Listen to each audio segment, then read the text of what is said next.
Give about 2 minutes before we begin. So welcome, everybody's starting to sign in. We have a extremely large crowd today, so we're letting everybody get signed in early. So thank you so much for doing that. Just sit tight and we'll be ready to go here in just a moment.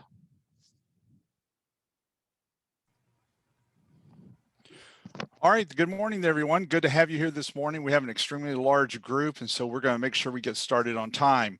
Today, we're going to be dealing with a webinar entitled Project Stakeholder Management, Building Better Relationships.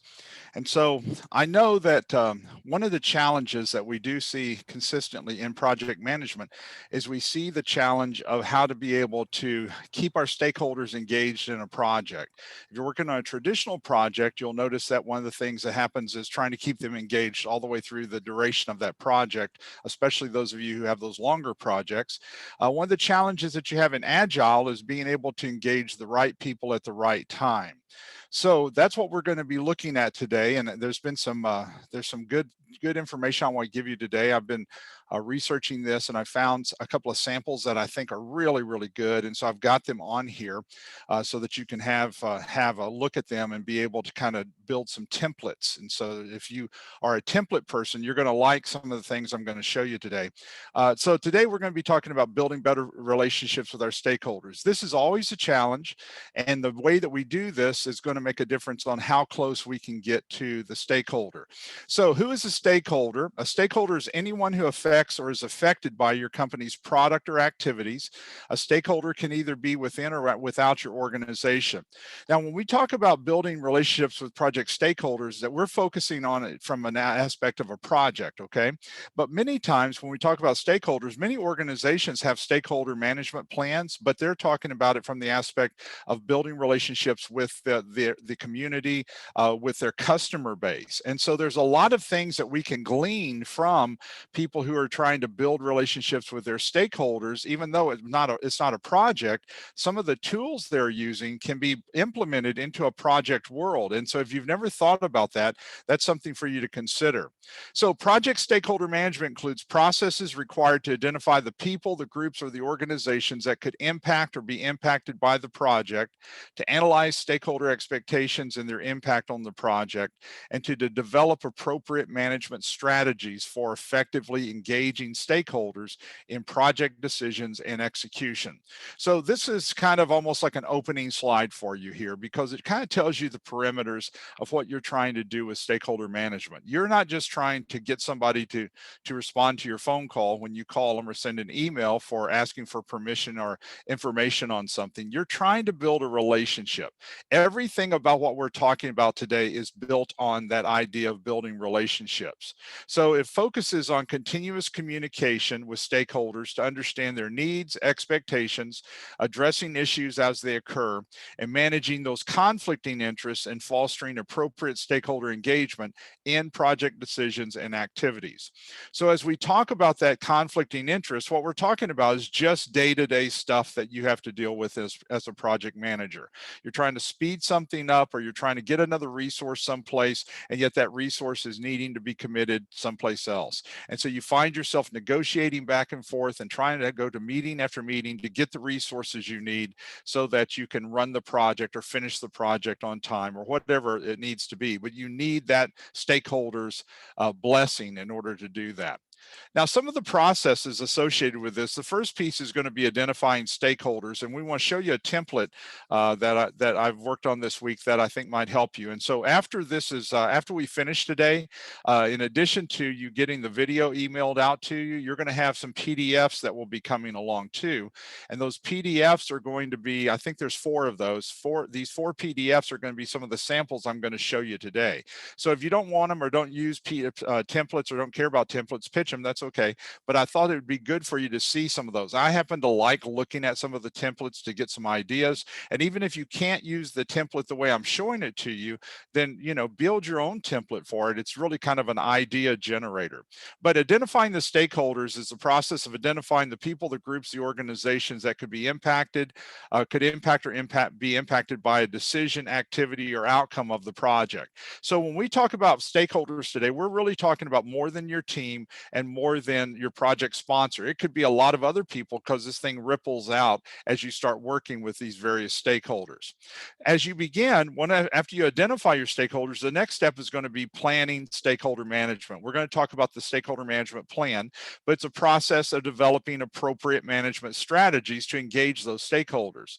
So you're not doing it on a wing and a prayer. You're not just kind of shooting from the hip. You are purposely trying to engage those stakeholders so that they are going to do and be responsive and when you want them to be responsive. Then after you build the plan, and we're going to talk about managing stakeholder engagement, and this is going to be part of that communication piece. And this is where a couple of these templates might come in handy for you that I'm going to show you. So it's a process of communicating and working with stakeholders to meet their need, their expectations, and address issues as they occur and foster appropriate stakeholder engagement. So how much engagement I need for one stakeholder is not necessarily the same that I'm going to need for another.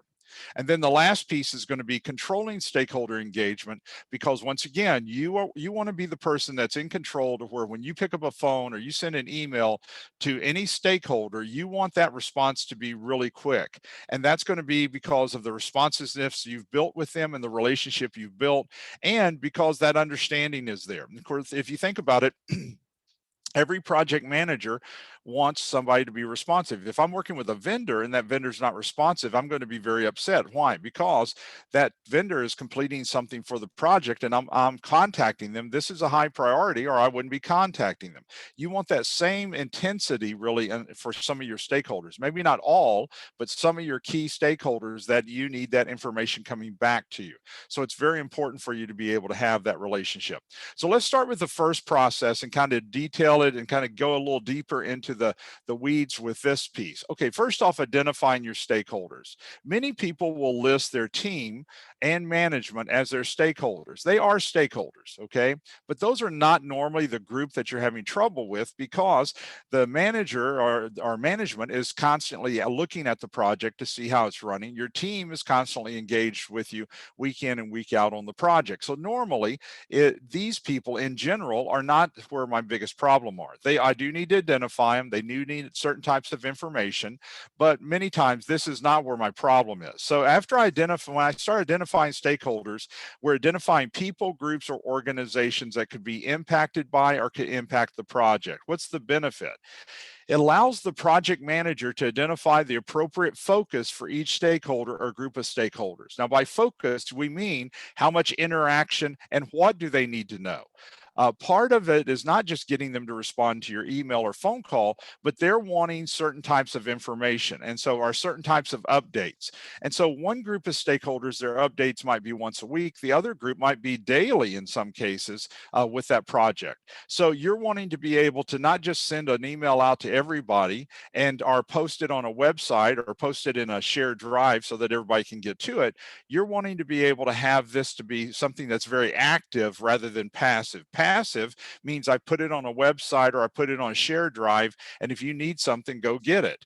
Active means I'm making sure you see certain things. So I've built a graphic for you, or I built a template for you, and it's not perfect, but it'll give you the idea of what I'm thinking about, that you have to build some kind of dashboard, and I'll show you what I'm talking about, for those high interactive stakeholders that needs information from you periodically, not just weekly, but maybe even every couple of days. So building a template, a simple template that you can update and keep them informed, is going to do that. So I've built one for you. And like I said, it's not perfect and it's not going to fit every situation, but I'm just trying to spear you on with this, some of these templates today to get you thinking what you're needing to do. You can build what's going to fit your culture, your organization, but I want to give you some ideas for that.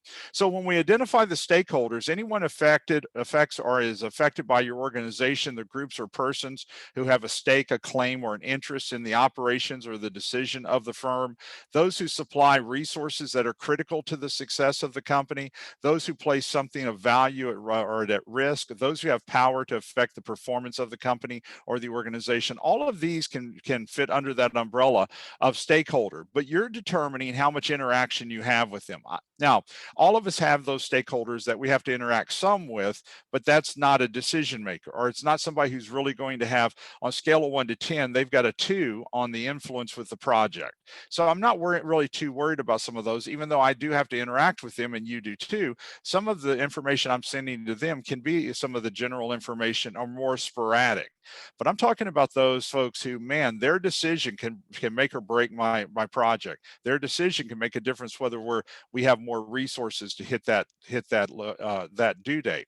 So the next piece that we have to do after identifying, we have to look at a stakeholder analysis. This is where you're analyzing how much interaction do you need for each stakeholder. As you analyze the need for each stakeholder, you're determining how important that stakeholder is. All stakeholders have some importance, but not all stakeholders have to have the highest level of engagement. And so rather than one size fits all, which is obviously not working in project management, we've got to analyze who do we have to have the high intensity interaction with, and who are those that we can send periodic stuff to and be able to engage them. The other thing to take into account as we go through the part on analysis is looking at the range of what you're doing with them. For an example, some of your stakeholders might really have an intensive piece at the end of the project. For an example, quality, testing, some of these places, and your customer and users for handover or customer testing. You'll notice that a lot of times they're not doing or saying a whole lot or making a lot of decisions until you get right there to the end of the project. And then everything really kind of hinges on that bubble of stakeholders, okay? And that's okay. That's the nature of that particular project. And then some of you have stakeholders that they're going to be connected all the way through with everything else. So when we do a stakeholder analysis, it generally follows the following steps, such as identifying the stakeholders, the relevant information, and then notice the bullet point at the bottom. Key stakeholders are usually easy to identify because they include anyone in decision-making management roles who is impacted by the project outcome, such as the sponsor, the project manager, and the primary customer. So those are some key stakeholders that are going to be in that high intensity group almost every time. Management, sponsor, the project manager, obviously, and then you've got primary customer. And so those people are going to be in that consistent flow of communication. Now, as I'm talking about communication, you think, well, what do you mean about communication when we're talking about stakeholders? Well, remember, stakeholder and communications are kind of butted up together, because the way I'm going to stay in touch with all my stakeholders is going to be through communications. So a lot of times you're going to see the stakeholder and the communication plan coming together like this, because the communication plan is going to be where you're sending all of the various reports and things. So you're analyzing the potential impact or support each stakeholder could generate and classify. You're assessing how key stakeholders are likely to interact to respond in various situations in order to plan how to influence them and to enhance their support and mitigate potential negative impacts. So you're trying to keep your stakeholders with a positive impact on your project and not a negative, and you're trying to keep a good relationship and a relationship with high trust. There's multiple classification models. So many of you have seen something that I'm getting ready to show you in PMBOK, but many organizations are starting to use this because it's to separate those high intensity stakeholders from those that are very low in intensity. So you're looking here at the power interest grid, and we're going to show you that in a moment. It's grouping stakeholders based on their level of authority and concern regarding the project outcomes. Power influence grid, which is going to be grouping stakeholders based on their level of authority and their active involvement in the project. So one, you're looking at authority and concern regarding the project. The other, you're looking at involvement in the project. So you're separating the people like this.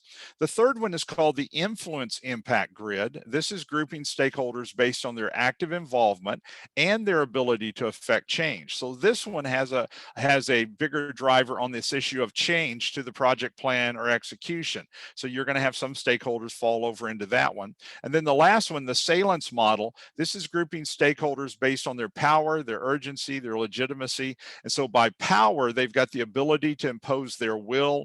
By urgency, the need for immediate attention. And then they've got legitimacy, their involvement is appropriate. Now, all of these four are going to have some importance, and this is what you're looking at when you're talking about stakeholder analysis. We're looking at low power, low interest, you would be monitoring them. If we're looking at high power but low interest, you're trying to keep them satisfied as you're working with them, and they might have particular report here or there that they need or want. And when you're talking high interest but low power, you're trying to keep them informed, because that's not a bad thing that they have a high interest into that project. But obviously the one at the top that we've got to make sure that we bond with and build trust with is that high interest and high power person. And that's the person or people group that you're going to be using to be able to get things moving, to get things back on track. So you're going to manage that group really close with the right type of information. It's the high power, high interest group that I'm talking about building some type of dashboard to get them the right information with so that they know what's going on. And so I'll show you that sample here in a moment. So if we're looking at the power interest grid, this is what you're doing. So you're looking over in the green area, you're seeing that the light green is least important over in the left-hand corner. If you're looking at the dark yellow area, you're trying to meet their needs. If you're looking at the light white area or the eggshell color at the right, lower right, it's a show consideration. And if you're looking at the upper right, these are key players. And so that gives you a little different term on it, but that key player is so important in the stakeholder world to be able to drive that forward.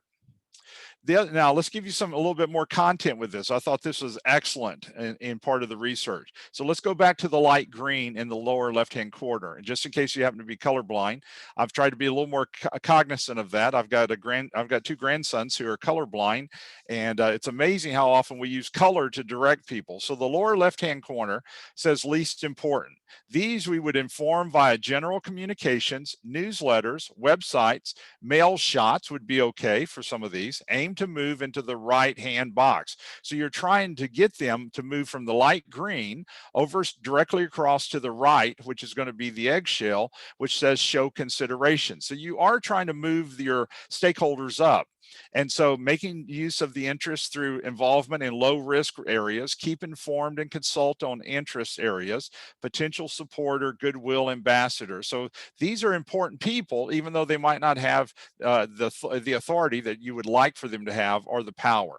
Then if you look in the upper left-hand corner, the dark yellow, it says meet their needs. And so engage and consult on interest area, try to increase the level of interest, aim to move into the right-hand box. And so you're trying to take her from a yellow to where you are meeting their needs over to a key player. And so key players focus efforts on this group involved in governance, decision-making bodies, engage and consult regularly. So as you move your stakeholders into the different quadrants, you're trying to move them up so that they're more engaged with your project. And there's some people, let me say it again, some people are never going to move out of the light green, the least important group, either because of their position or because of their influence or because of the role they're going to play in influencing your project.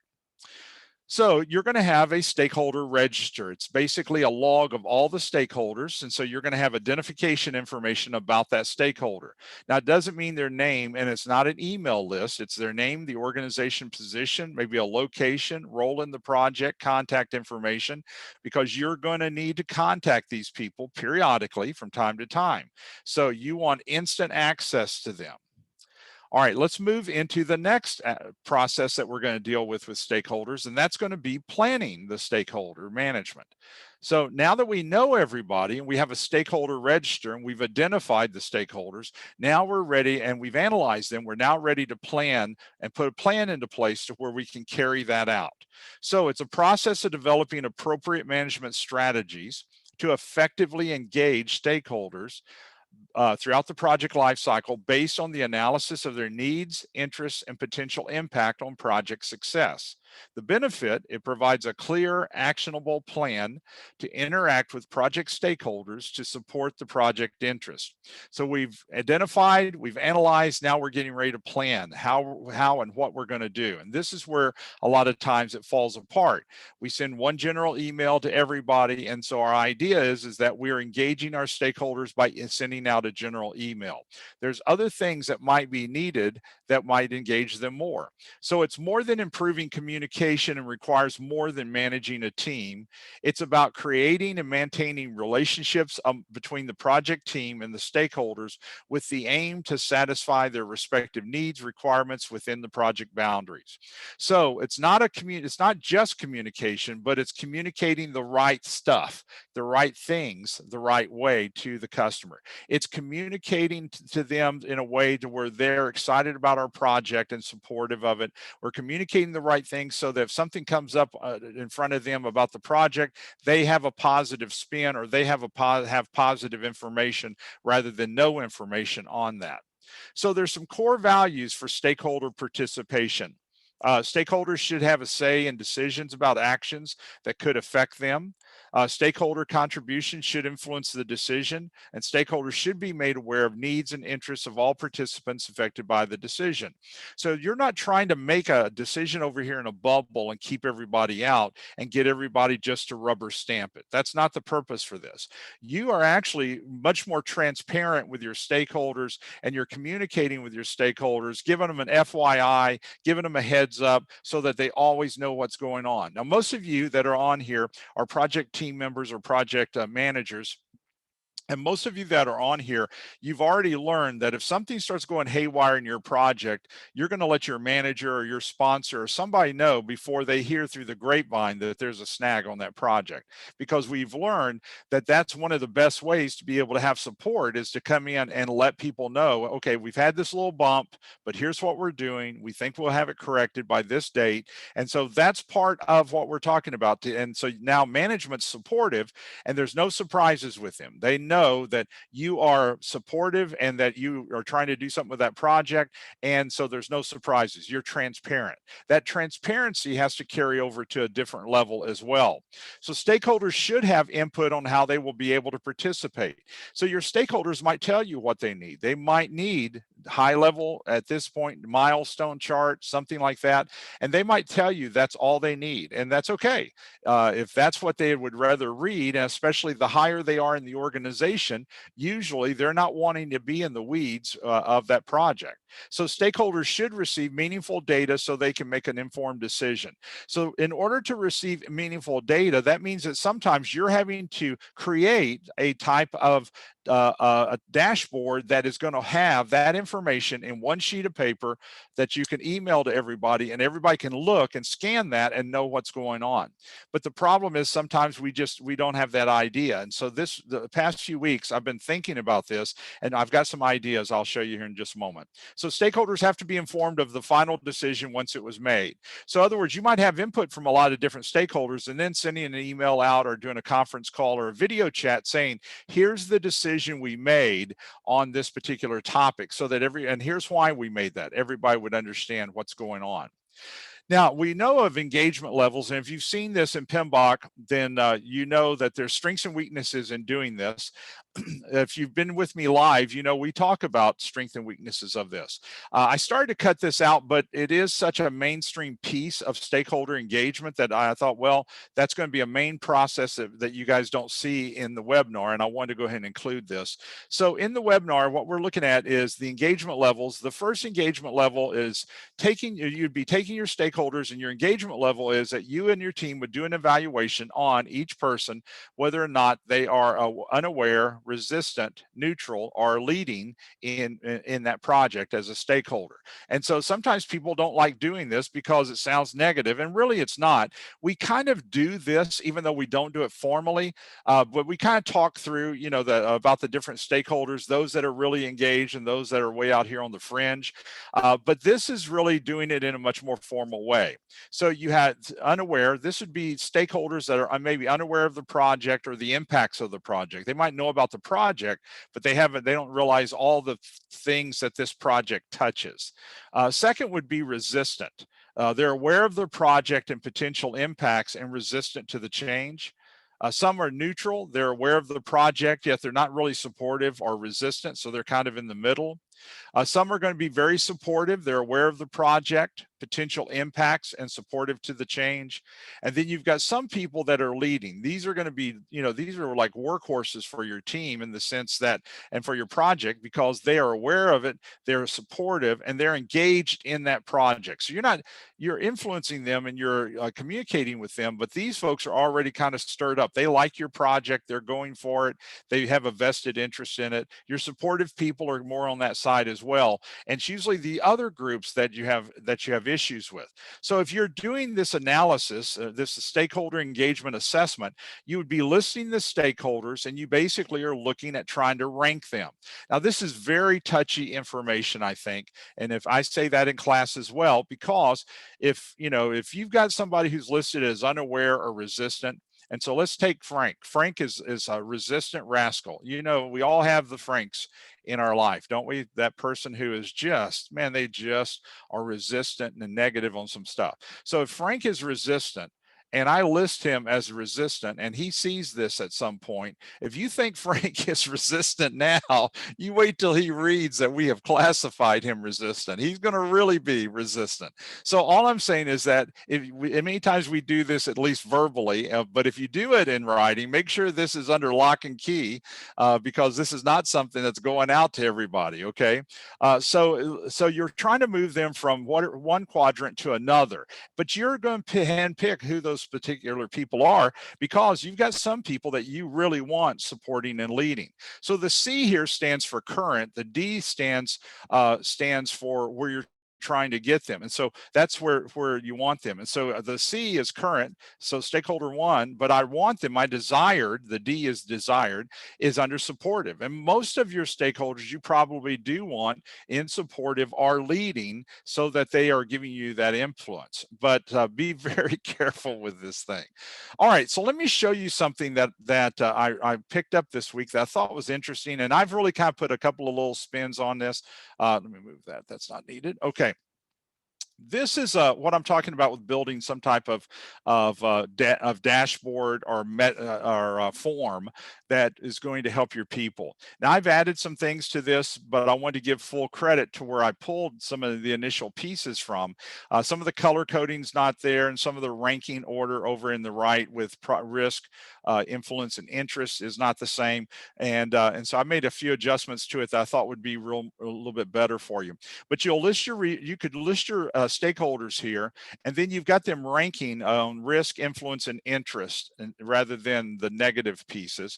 And then you've got your engagement levels over here in bullet points. And your engagement levels in bullet points, a 3 means I really need these people really engaged. A 1 means that they don't necessarily have to be engaged so much. And then you'll notice that the processes in the middle, we basically have taken the RACI, which is responsible, accountable, consultant, inform, and we've taken the RACI and used it with the stakeholder matrix. Now, many of you, if you go through PMBOK, you know that you've got your RACI chart, you've got your stakeholder chart, stakeholder register, and so forth. But what we've kind of done is merge them together, because once again, many of your stakeholders are not wanting to look at a bunch of stuff every week. So they're wanting to get a good idea of what's going on. So we've merged all of that together. And I saw this week, and I thought this was really a good idea. And so even though I've tweaked it a little bit, this is a document that I thought was well worth it. So you've got your stakeholders, you're ranking the risk, influence, or interest. You've got your RACI chart on where you're needing each of those individuals. And so anything that you see as an R for responsible, that means that they're doing the work. Anything you see that's an A, that means that that person has to make decision in that. So you'll notice here for planning, the PM is doing the decision making, but they're also doing the work of that. And then you'll notice over here for an initiation, the project sponsor is doing a lot of the initiation. They're accountable for it, but they're also doing the work of it, because we know that the output of initiation is normally your charter, and the charter is normally the responsibility of your project sponsor. Then you'll notice here, anything that has an R, that's the worker B piece. So you'll notice the team and execution, controlling and closing. The worker B is working through all of those sections sections hot and heavy because your team's doing a bulk of that work. And then, of course, the PM is making decisions all through there under the A. And then you'll see consulting. We're talking to the users at closing and SMEs at closing. SMEs we're talking through all the way around. And then the customer we're talking to for sure in the beginning and at the end, but we're keeping them informed. And that's part of that stakeholder engagement. But anyway, I got the idea from this, and so I wanted you to see where the actual form was, but I put some other things in, a few things into it just to kind of beef it up a little bit. But you're going to have to build some type of dashboard that will communicate the stuff you need to the stakeholders you have. All right, let's look at the next piece here, and I've got a couple more templates I'll show you in a moment. So stakeholder management plan, the project manager needs to be aware of the sensitive nature of the stakeholder management plan, take appropriate precautions. Information on stakeholders who are resistant to the project can be potentially damaging. And that's what I was talking about with that thing with, with Frank. If you think Frank's bad now, you wait till he sees that he's listed on a chart as being resistant.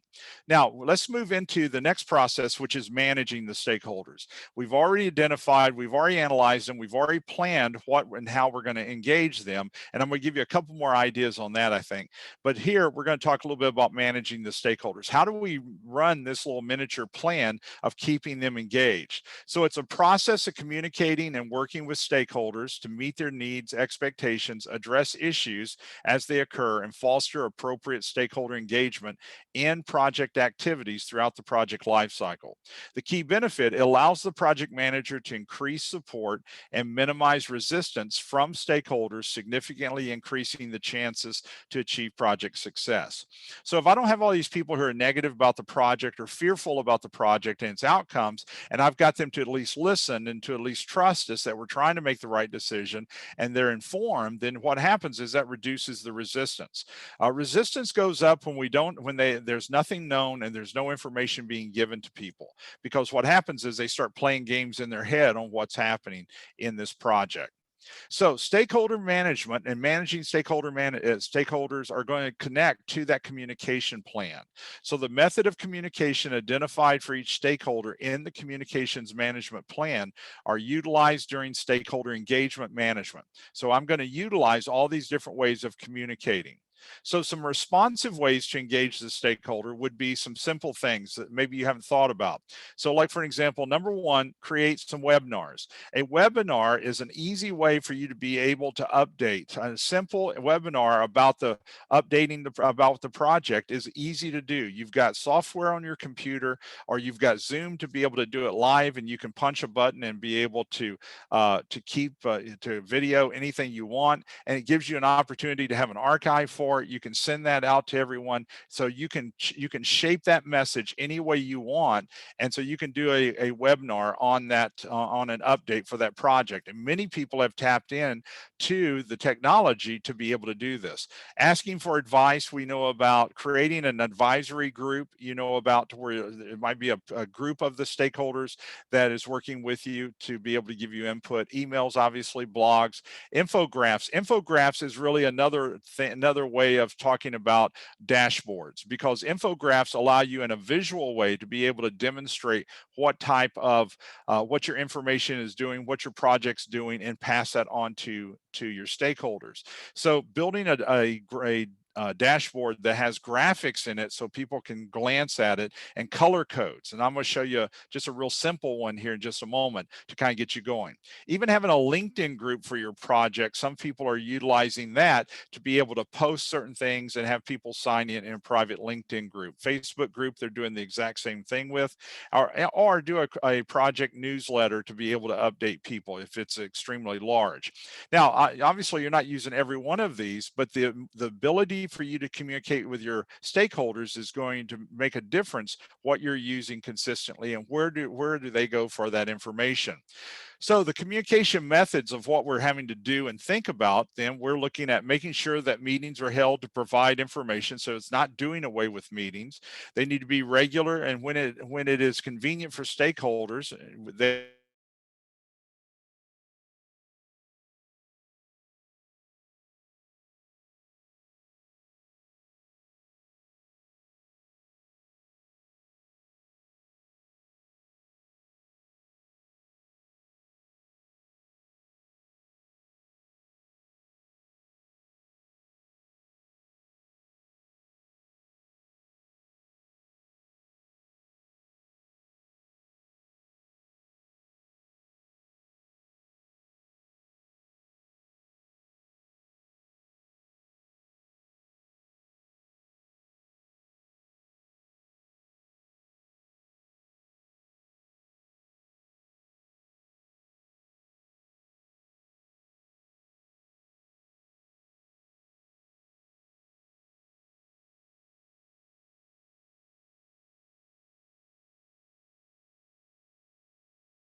So I'm not sure what just happened, but everything just kind of shut down on us.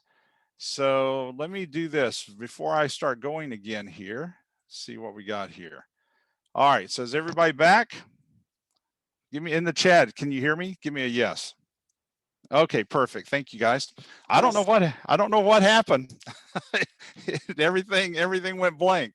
So welcome to the world of technology. Beautiful day here in Springfield, Missouri. So I don't know. So I'll pick up right back here on this slide and get us going again. So interpersonal skills is going to be a huge piece of this. And so that's going to be building trust, and that trust is earned, it's not demanded, resolving conflict, and active listening. So I'm not just listening to the words that the stakeholders are using. I'm listening to what and how they're saying something, and then overcoming any resistance. And none of us like resistance, and so we've got to distinguish between common asking of questions compared to resistance. Sometimes people will think because somebody's asking a question that they're being resistant. They're not being resistant necessarily. If you will think about questions on a positive note, you'll look at anybody who's asking you a question. What they're saying is, I like what they're hearing. I like what I'm hearing, but I need more information. And so you can actually benefit a lot from those people asking questions, because that means that they're not necessarily negative. They're on the right path. Most of the time, that's what's happening. Now, I wanted to show you this. This was part of the research that I came up with this week, and this is a really a stakeholder tools is really what this is. And this is not specific to a project, but the amount of ideas that I generated off of this, I thought were really, really good. So I ran across this, and so this organization, and I've got it documented there for you, had listed all the stakeholders, and then they had brainstormed with their team tools of being able to engage that particular stakeholder. So let me go to the next slide. I've made it a little bit bigger and cut it in half so you can read some of them. And so I know it's kind of squirrely on here, but you'll be able to see it.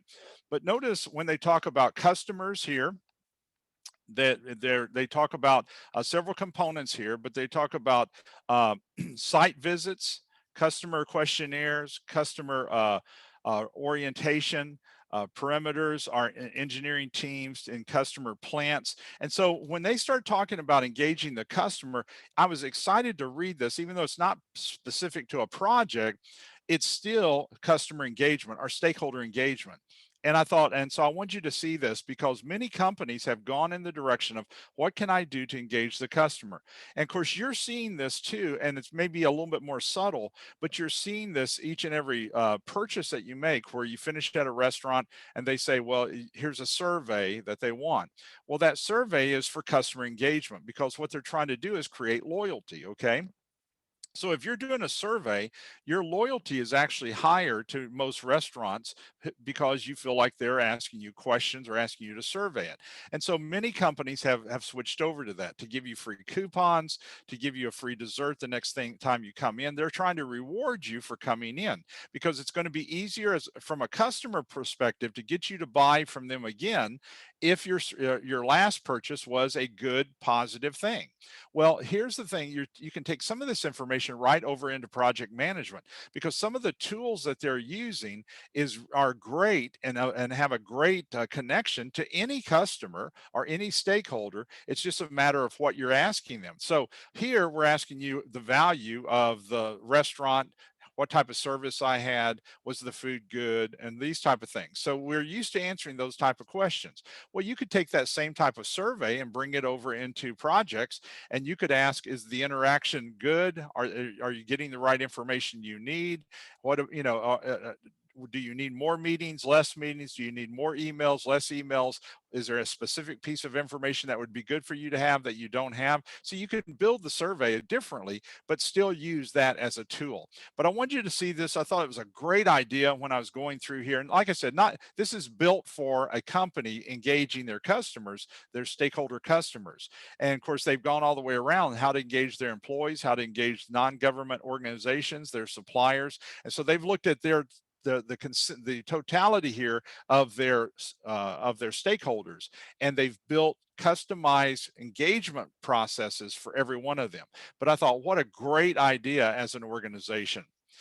All right, let's move into the next process, which is controlling stakeholder engagement. So you've already built it, you've already done it, you've got it in place, and now you're trying to control it, which means measure the performance. A lot of times when people think control, it means you're trying to control everything. That doesn't work, first off, with stakeholders. And secondly, when we talk about control, we're really talking about measuring the performance. We planned it, we executed it, so we're running that plan, but then how do we know how it's performing? Well, you're going to know first off, are your stakeholders involved? And secondly, are your stakeholders involved the way you need them to be?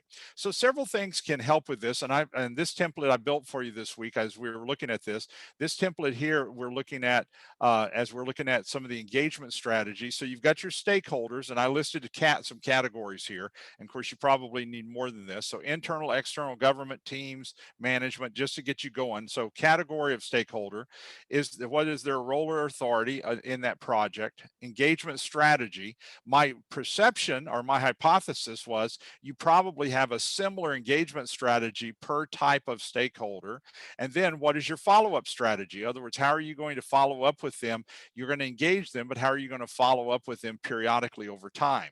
And so I just was trying to get you jump started into thinking about your various types of stakeholders and trying to come up with an engagement strategy for each of them. So part of controlling or measuring the performance of engagements, process of monitoring overall project stakeholder relationships, adjusting strategies and plans for engaging stakeholders. The key benefit is maintain or increase the efficiency and effectiveness of stakeholder engagement activities as the project evolves and its environment changes. So what you're really looking at though is performance. How is that plan performing when we're over in control?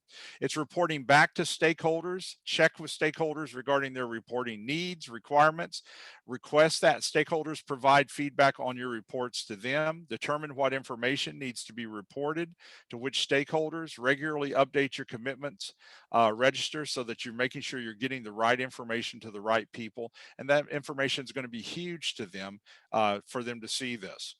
Positive company traits for stakeholder management. So as we look at I kind of give you a little summary here, field the best people. Do they have the patience to listen carefully? Because that's what you're doing a lot of times. Will they be open to new perspectives? Do they appreciate diversity and different forms of learning? And then be prepared for change. And change is so engrafted in project management. And this is what your stakeholders many times are fearful of, is that the project's going to create some type of change that's negative to them or their position. And so that's one of the reasons why active listening plays such a role. So be prepared for change, be willing to make real changes to your project, company, or business model. And the reason behind that is that if you're communicating what the changes are going to be, then over time, what happens is people start calming down about that change. They hear about it, they see the steps it's going to take to make that change, and then here's what the end culture is going to be over here. And people have a tendency to hear that and be a little more better adjusted. Now, this is your stakeholder assessment template I built this week that might help you a little bit.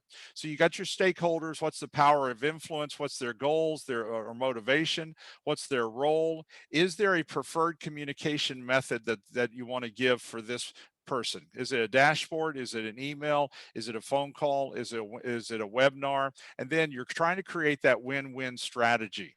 And so that's what you're looking for to be able to do this. And so I thought, well, let me show you the different quadrants here that you would be working with. And then the other thing is we keep talking about dashboards. So this is a dashboard. This is a project status dashboard, our project status template.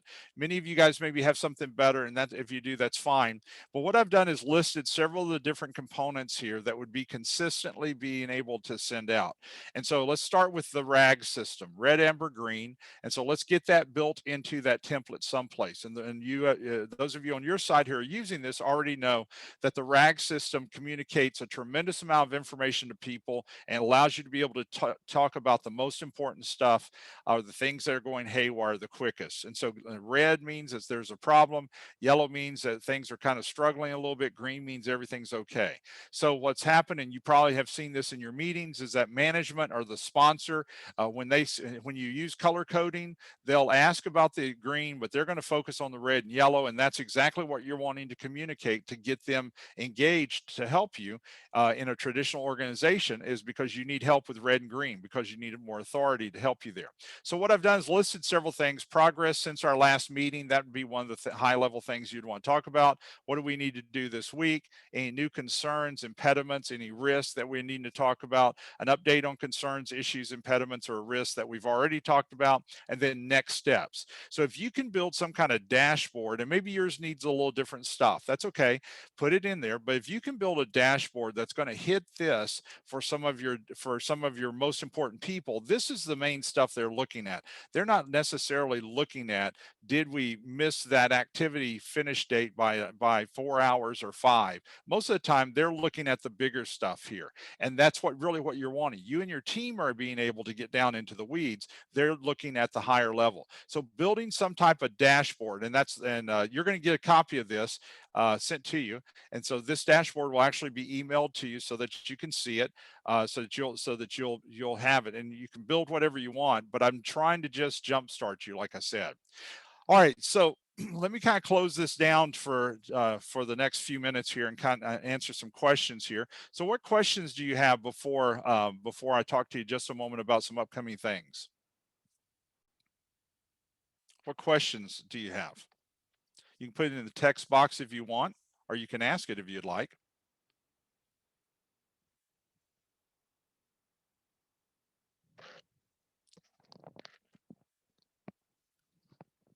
Okay, let me show you a couple of things. Next month, April's webinar is going to be keeping project deliverables high quality. And so I've been researching this a little bit more to try to expand it a little bit, get it a little bit deeper in some areas to really try to make the deliverables be more measurable for us and more high content. And so I think I've built a really strong webinar for you for next month. I'm excited about doing this one. It's going to have new material for you. That's going to be on Friday, April 16th, 10 to 11, same, just like this. So if you haven't already signed up, please go ahead and sign up. And then let me mention to you a couple of things. We're still doing our PMP Boot Camps virtual. And so if you have not gotten your PMP and you're wanting to do that, you want to go ahead and start thinking about that, because once again, they're using the new material. The new material is excellent. Our passing rates are going great. Right now, we're running right around 80% of the people are passing the first time, and then probably 19% of those that are left will pass round 2. And so we're just barely having anybody trickle into the third time to take the test. So we're running 99.99 out of 3. But the one we're most proud of is that of being able to get you through that first time. And so Sarah said, virtual boot camp was awesome. Felt very prepared. Thank you so much for that endorsement, Sarah. I appreciate that. So we've got 3 more boot camps that are going to be virtual this year. We don't have anything face-to-face planned for a public. We will be doing later this year. We think we will be doing on-sites for people who have 10 or more on-site. We'll bring our boot camps there. But right now, we don't think we're going to do anything face-to-face for this year because it's too unstable. And so April, we'll have a live instructor-led virtual, April, June, and August, and then we'll have all of those. And so that you've got 3 more to be able to choose from there. And then in May, we have our PMI ACP virtual for the Agile. And so we'll do one in May and one in November for that. And so if you're thinking about picking up your Agile, those would be great time for you to be able to do that. So you could take a look at this. Also, we've got we've got an online program, 100% self-paced on project recovery. And so you can find that online. We've just got it videoed. I just finished videoing it. We've got it all to where you can take it at your leisure. And so it's on project recovery, how to get your project back on track when something has gone haywire. And so we're real pleased and excited about that. And so you have an opportunity to be able to do that. So before I pull all of this together today, so what other questions do you have?